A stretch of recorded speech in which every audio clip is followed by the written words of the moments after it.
عزیز طلبہ، اب ہم اپنے آج کے موضوع کی طرف آتے ہیں۔ قال اللہ تبارک و تعالی ان الذین یلحدون فی آیاتنا لا یخفون علینا۔ قرآن کریم کی اس آیت کے حوالے سے الحاد کی تعریف ہمیں متعین کر لینی چاہیے تاکہ آئندہ کی گفتگو ہمارے لیے آسان ہو۔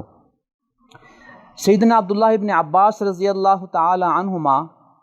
اس آیت کی تفسیر میں فرماتے ہیں کہ قرآن کریم اور احادیث شریفہ کی تشریح میں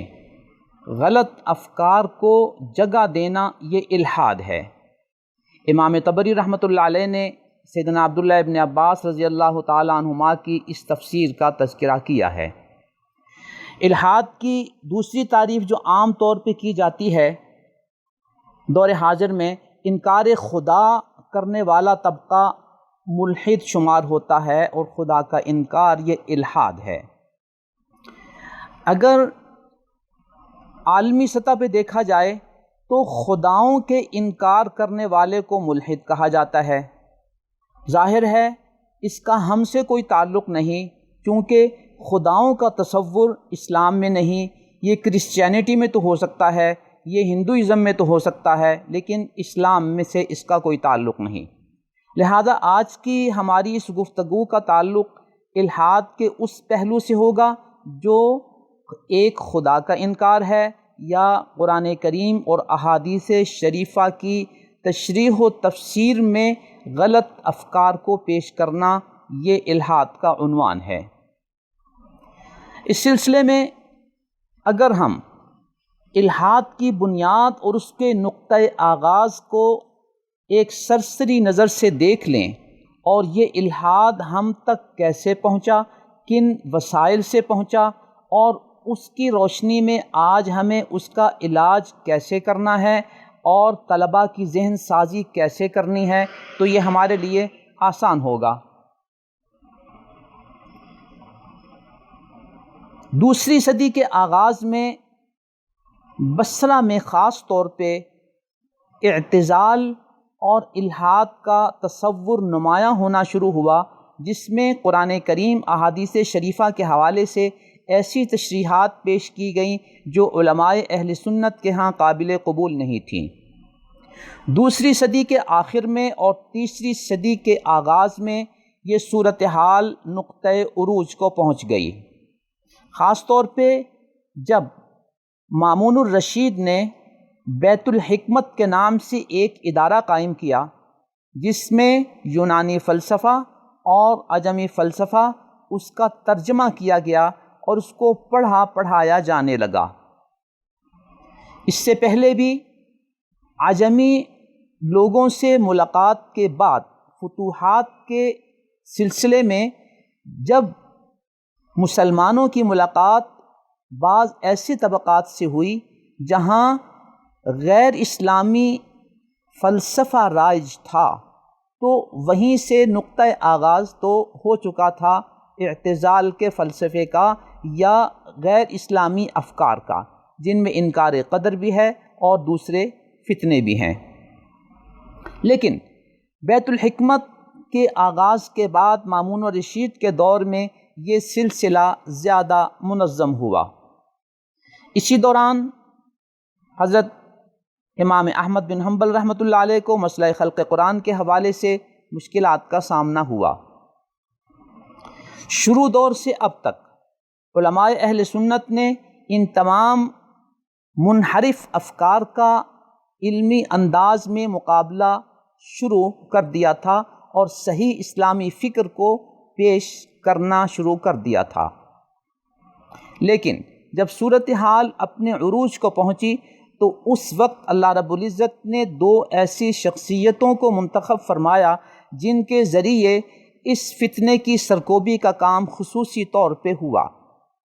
ان میں حضرت امام ابو الحسن اشعری رحمۃ اللہ علیہ، جن کی وفات سن 324 ہجری میں ہوئی، اور یہ عرب خطے میں تھے،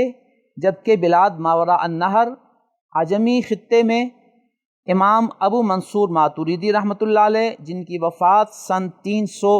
33 ہجری میں ہوئی اور سمرقند کے علاقے میں ہوئی۔ ان دو حضرات نے خاص طور پہ ان فتنوں کی سرکوبی کے لیے اور منحرف افکار کے خلاف علمی کام کرنے کے لیے اور صحیح فکر کو مسلمانوں کے سامنے پیش کرنے کے لیے اہم کردار ادا کیا۔ یہی وجہ ہے کہ عرب دنیا میں امام ابو الحسن اشعری رحمۃ اللہ علیہ کا علمی کام زیادہ متعارف ہوا اور اشاعرہ اس خطے میں زیادہ موجود ہیں،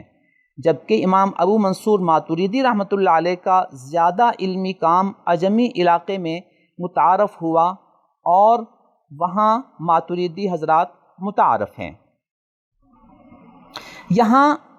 معتزلہ کے چند بنیادی افکار اگر ہمارے سامنے آ جائیں تو اس سے ہمیں آج کے دور میں الحاد کو سمجھنا کافی آسان ہو جائے گا۔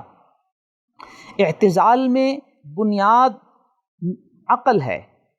کہ عقل کو نص پر مقدم کر دیا جائے گا اگر وہ بات اس کی سمجھ میں نہ آ سکے۔ بالفاظ دیگر عقل کو نص پر حاکم قرار دیا جائے گا کہ نص اصل نہیں، عقل اصل ہے۔ یہی وجہ ہے کہ جو احادیث شریفہ ان کے دائرہ عقل میں نہیں آتی وہ ان کو مسترد کر دیتے ہیں۔ نمبر 2، معتزلہ کے ہاں معجزات کا تصور مسلمانوں کے تصور معجزات سے مختلف ہے۔ ابھی ہم اس کی تفصیل میں نہیں جا سکیں گے۔ نمبر 3، نزول عیسیٰ کا انکار، اور نمبر 4، شفاعت کا انکار۔ یہ بنیادی وہ چیزیں ہیں کہ جن میں اصل چیز نصوص پر عقل کی تقدیم ہے اور باقی سب اس کی تفریعات ہیں۔ معتزلہ کا یہ الزام تھا کہ ہم عقل سے ان چیزوں کو سمجھنے کی کوشش کرتے ہیں جبکہ ہمارے مخالفین عقل کو کام میں نہیں لاتے اور فہم نصوص میں عقل کو بنیاد نہیں بناتے، جبکہ اہل سنت کا موقف یہ تھا کہ ہمارے نزدیک عقل وسیلہ فہم نصوص ہے، معیار نہیں ہے، لہٰذا اگر وہ ہمارے دائرہ عقل میں نہیں آتی تو ظاہر ہے ہم اس کے سامنے خاموش ہو جائیں گے لیکن ان نصوص کو مسترد نہیں کریں گے۔ معتزلہ کے اسی الزام کو پیش نظر رکھتے ہوئے علماء اشاعرہ و ماتریدیہ نے اسی عقل و فلسفے کو بنیاد بنا کر معتزلہ اور دیگر منحرف فرقوں کا جواب دیا، اور ایسا جواب دیا کہ یہ فتنے تقریباً اپنی اصلی شکل میں ناپید ہو گئے۔ اسلامی خلافت کے دوران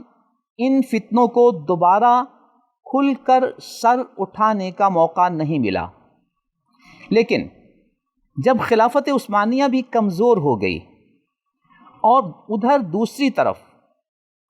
عیسائیت نے یہودیت نے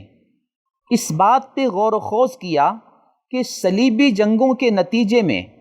آج تک ہم مسلمانوں کو مکمل فتح نہیں کر سکے اور انہیں مکمل شکست نہیں دے سکے، لہٰذا ہمیں اس بات پہ غور کرنا چاہیے کہ اس کا بنیادی سبب کیا ہے۔ جب ان کے بڑوں نے سر جوڑا اور سوچ بچار کی تو انہیں یہ اندازہ ہوا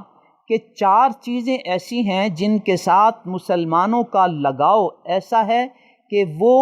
ہمیں ان پر مکمل فتح نہیں پانے دے رہا۔ نمبر 1، قرآن کریم سے ان کا لگاؤ، سنت نبویہ سے ان کا لگاؤ،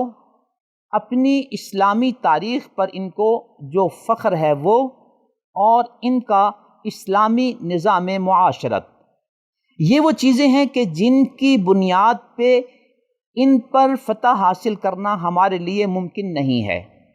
لہٰذا اس بات پہ غور و خوض کیا گیا کہ اس نتیجے کو حاصل کرنے کے لیے ہمیں مسلمانوں کے اس لگاؤ کو کمزور کرنا ہوگا، قرآن، سنت، تاریخ اور اسلامی معاشرت کے ساتھ۔ لہٰذا اس پر انہوں نے علمی کام شروع کیا اور مشرقی علوم حاصل کیے۔ مشرقی علوم حاصل کرنے کے بعد ان میں ایسے شکوک و شبہات کی گنجائش نکالی کہ جس بنیاد پر ان شکوک کو مسلم ورلڈ میں پلانٹ کیا جا سکے اور مسلمانوں کو شکوک و شبہات میں مبتلا کیا جا سکے۔ اس کے لیے مستشرقین میں سے ہر شخص نے اپنی اپنی زندگی ایک ایک دو دو موضوعات پہ کھپا دی اور اتنی محنت کی کہ اس محنت کا جواب دینے کے لیے بھی اس کے قریب قریب محنت درکار ہے۔ یوں مشرقی علوم کو حاصل کر کے ان میں شکوک و شبہات پیدا کرنے کا جو سلسلہ مستشرقین نے شروع کیا تھا، ان کے اس مشن کو عالم اسلام میں متعارف کرانے کے لیے 4 ذرائع بنیادی طور پر اپنائے گئے۔ نمبر 1، استعمار کے دور میں جب مسلم علاقوں پر غیر مسلم کا قبضہ ہوا تو اس استعماری طاقت نے اس استشراقی فکر کو عالم اسلام میں متعارف کرانے کی کوشش کی۔ جہاں وہ اپنے عیسائی مشنری اداروں کو لے کر آئے، وہیں پر ایسے افراد کو بھی انہوں نے آگے بڑھایا جن کے ذریعے اسلامی افکار، متعلقہ قرآن کریم، سنت نبویہ، اسلامی تاریخ اور اسلامی معاشرت میں شکوک و شبہات کو پیدا کیا جا سکے۔ اس مقصد کے حصول کے لیے استعماری طاقتوں نے عالم اسلام میں ایسے افراد تلاش کیے جو ان کے اس استشراقی مشن کو آگے بڑھا سکیں اور استعمار کی بنیادوں کو عالم اسلام میں پختہ کر سکیں۔ دوسرے نمبر پہ، استعماری طاقتوں کے دوران ہی اور استعماری طاقتوں کے جانے کے بعد NGOs نے عالم اسلام میں آ کر نئے میدان تلاش کیے۔ یہ وہ طبقے ہیں جو رفاہی کاموں کے نام پہ ہمارے ملکوں میں آئے اور رفاہی کاموں کے ساتھ ساتھ ان کے پیش نظر اسی استشراقی فکر کو آگے بڑھانا تھا اور عالم اسلام میں شکوک و شبہات کے اس سلسلے کو مزید آگے چلانا تھا۔ NGOs کے پاس چونکہ ایک بجٹ ہوتا ہے، لہٰذا اس بجٹ کے ذریعے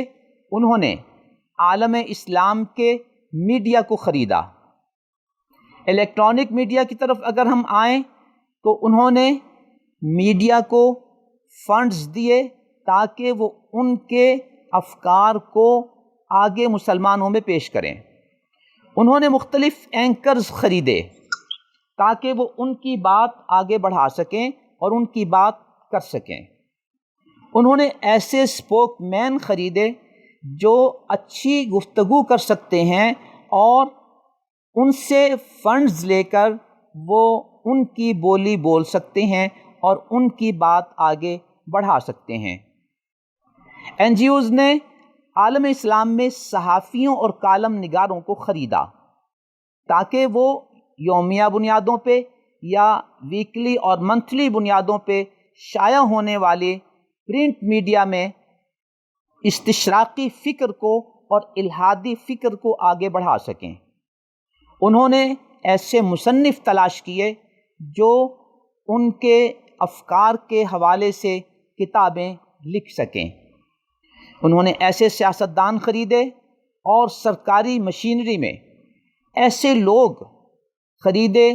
جو ان کے لیے کام کر سکتے ہیں اور ان کے لیے آسانیاں پیدا کر سکتے ہیں۔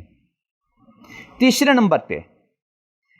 اس الہادی فکر کو آگے بڑھانے کے لیے اور استشراقی شکوک و شبہات کو آگے پھیلانے کے لیے اقوام متحدہ کے ہیومن رائٹس انسانی حقوق چارٹر، اس نے بھی ایک اہم کردار ادا کیا۔ خاص طور پر معاشرے کا ایک اہم طبقہ جسے ہم 50% کے لگ بھگ قرار دے سکتے ہیں، مرد و عورت، ان میں مرد و عورت کی مساوات کے نام پہ آزادی نسواں، حقوق نسواں کے عنوان سے انہوں نے کام کیا۔ اس چارٹر میں حقوق نسواں کے حوالے سے مادہ نمبر 1 اور مادہ نمبر 12 یعنی بند 1 اور بند 12 میں عورتوں کے حوالے سے یہ طے کیا گیا کہ عورت کو سیاسی سرگرمیوں میں مردوں کی طرح حصہ لینا ہوگا، معاشرتی سرگرمیوں میں مردوں کی طرح حصہ لینا ہوگا، اقتصادی ثقافتی معاملات میں مردوں کے شانہ بشانہ چلنا ہوگا، حتیٰ کہ کھیلوں میں بھی انہیں پورا حق حاصل ہوگا۔ 1981 سے یہ قانون نافذ العمل ہے۔ حقوق نسواں کے اس ہیومن رائٹس کے پس منظر میں جو چیز خاص طور پر نشانہ بنائی گئی وہ عورت کا پردہ ہے۔ عورت کے پردے کے حوالے سے جب اسلامی تعلیمات کو نشانہ بنایا گیا اور عورت کو بے پردہ کرنے کی کوشش کی گئی، اس کے لباس کو مختصر کرنے کی کوشش کی گئی، تو اس کے نتیجے میں جو اخلاقی پیچیدگیاں پیدا ہوئیں وہ ہم اور آپ پر مخفی نہیں۔ نیز مرد و عورت کی مساوات کے نتیجے میں عورت کو جن شعبہ جات میں کام کرنے کے لیے بلایا گیا، اس کے نتیجے میں اختلاط معرض وجود میں آیا اور اس اختلاط کے نتیجے میں بہت سی اخلاقی اور معاشرتی پیچیدگیاں پیدا ہوئیں۔ حقوق نسواں کے حوالے سے تعدد زوجات کو بنیاد بنا کر اس حوالے سے مختلف ممالک میں قانون سازیاں کروائی گئیں اور اس سلسلے کو پیچیدہ بنانے کی کوشش کی گئی۔ چوتھے نمبر پہ اسلامی ممالک کے طلباء کی بیرون ممالک اور خاص طور پہ غیر مسلم ممالک میں تعلیم نے بھی اس الحادی فکر کو آگے بڑھانے میں جلتی پر تیل کا کام کیا۔ یہ طلباء جب ان ممالک میں جاتے ہیں تو ایک منصوبے کے تحت ان میں ایسے افراد تلاش کیے جاتے ہیں جو ان کے لیے کام کر سکیں۔ یوں بیرون ملک تعلیم کے حوالے سے یا اعلیٰ تعلیم کے حوالے سے ہم 100% اس پہ قدغن نہیں لگا سکتے، لیکن جو بات ہم کرنا چاہتے ہیں وہ صرف اتنی ہے کہ ہمارے ان نونہالوں میں، ہمارے ان طلباء میں سے ایسے افراد تلاش کیے گئے جو واپس ہمارے ممالک میں آ کر مختلف شعبہ جات میں، وہ صحافت ہو، وہ میڈیکل کی لائن ہو، وہ انجینئرنگ کی لائن ہو، وہ اور کوئی شعبہ ہو، اس میں بیرون ملک ایجنڈے پر کام کر سکیں۔ اور وہ ایجنڈا ظاہر ہے اس میں الحادی فکر ایک بنیادی حیثیت رکھتا ہے۔